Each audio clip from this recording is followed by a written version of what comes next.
Yes, Thomas, Montague.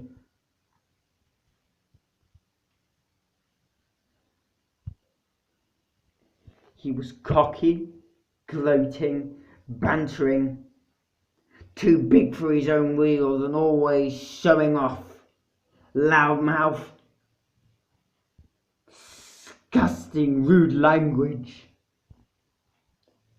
And I told him to shove his oil and fuel down where his smoke box was. And I warned him, if he ever threatened me or my friends again, I would knock his head codes out. He just snorted and I hooted steam angrily at him. And Montague, red-faced, growled crossly away. But then, one night he was due to pull the express, so he told me. He was coupled up to the train and he stormed off. Well, I was informed to take a heavy goods train. I was in my old shape back then. The trucks there were absolutely pestering. They were holding me back. They were too strong for me. And I was on the points just before the main line. And then, before I saw him coming, it was too late. And I closed my eyes and I was unconscious. We were both nearly dead. Some of the passengers were injured, but the rest were killed upon the impact. I thought we were both dead, but we were both mangled. There were charred, burning pieces everywhere. Somehow we survived, but we didn't die. Some of the most brilliant minds in manufacturing took me and Montague in, and soon they performed an experiment on me.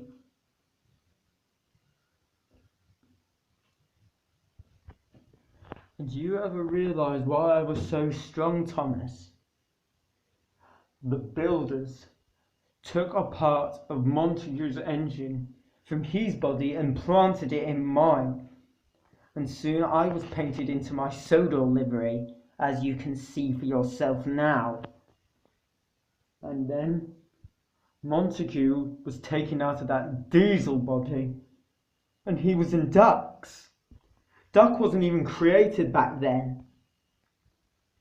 Then I heard a horrified scream as I began to wake up. But I was too young to even remember.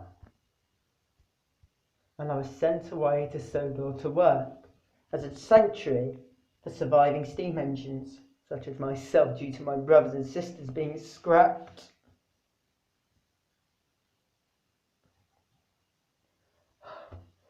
Every time I think of them, I'm scared. You don't ever know what it's like. You think you two are the only ones who know what it's like to lose your own kin, your own brothers and sisters. And every time I close my eyes, I hear more horrified screams than any engine could ever count. But as I went to Sodor, I was so upset and enraged, and I didn't even remember or even why. But then I met and was given the most beautiful, happiest, precious coach in my life. And she made me better. Henrietta, my ever faithful coach, she made me happy. She was the most important thing in my life. And she made me happy. And I love her dearly. But then, Thomas, do you remember when I first came to Sodor? . Yes. Gordon was jealous and you lot banished him and he was upset and angry. Gordon was scared, horrified. The Diesels took him in because he wanted revenge. It wasn't because of his gloaty attitude, because he thought that we were all worth it and he wasn't, and we didn't respect him for what he did, for all of us. When Gordon kidnapped me, I met Montague, and he smiled psychopathically at me. I was so terrified I couldn't move. He told me of who he was, everything, and he brought all those horrifying memories back. But soon, when we were at the sheds, me and Henrietta were trying to talk sense into Gordon, and we did. Gordon, horrified in realization of what he had done, but he forgave us, and we were sorry, and Gordon helped me escape.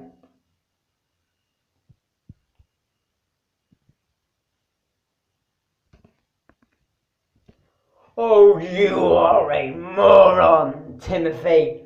Both of you. You and Thomas are both morons.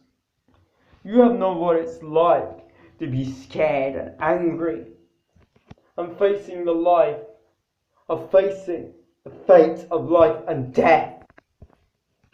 The engines were angry at Gordon, but I snapped at them. And you and they realised, and you were sorry. We were all in tears, and you forgave Gordon. But Gordon also forgave you for how badly you treated him, how we badly treated each other, and we became good friends. Even though Gordon had a gloaty attitude, we still loved Gordon just the way he is. The number 4 Blue Express engine. As we escaped, they were almost on our tails. There were fuel tankers in the middle of a shunting shed, and the Diesels were heading right towards Gordon. I quickly shunted the trucks out of the way, and I buffered up to Gordon, and I quickly pulled him out of the way just in time, and the points were switched into the shunting shed. Sadly, unfortunately for them, one of the Diesels crashed into the shed and was blown up into smithereens, buried underneath the shed's rubble. It was our message to Montague that war had begun, and also to stay away from Sodor. Soon we prepared ourselves to fight.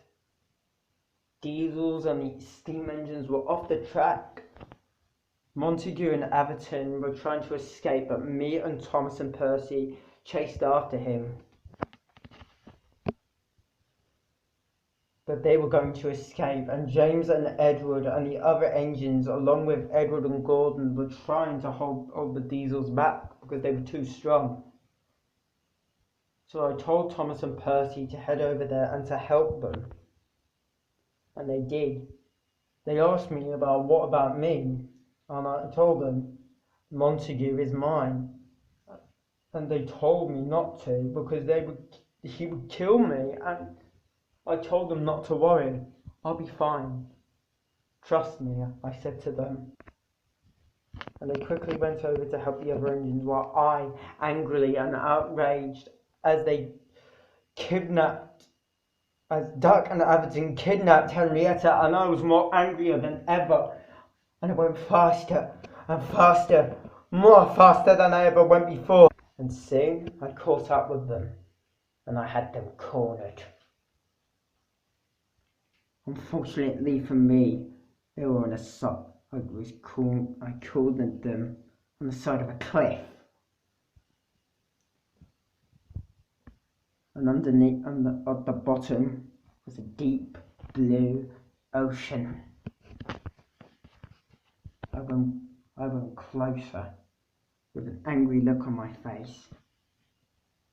And Montague said to me, "Are you sure about that? Because if you say you're so superior, so you say, or finger gunny, you would have already done it."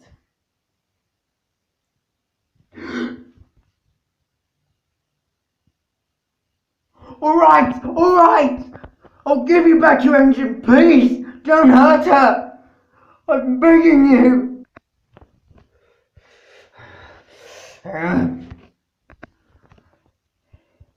You're forgetting one thing, Monty.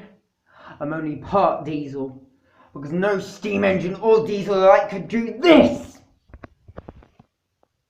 I knocked Everton on his side on the tracks, and I biffed Montague hard, and he hit the buffers, and then it jerked them, and I, slowly, with an angry look on my face, moved slowly towards him as Montague, scared of his own life, gasping for breath, and he shouted, "Be quiet!"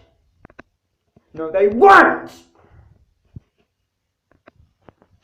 They won't turn on me because they've accepted for what I am and who I am. And I will fight for them. I am one of them now. They are my family and I will fight for them." Now, I'm going to give you a third option. You are going to take all your diesels and you can run back to your little harbour, and you are never to ever come back to this island. But if you try anything stupid, anything at all, I will change my mind. Don't make me change my mind.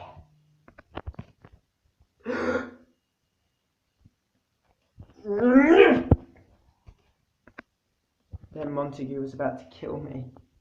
He shouted, and he was about to kill me. I was horrified. I had no choice. And I biffed him hard, and I pushed him through the buffers, and he fell off the edge and plunged off the cliff and landed in the sea below. I, horrified, watched him drown to death and rusted. Oh my God. What have I done? Oh no, you don't understand, Henrietta. I just killed another engine again. I promised you I would never do this. A good reason? You're right, for Sodal's sake. Henrietta. Thank you, Henrietta.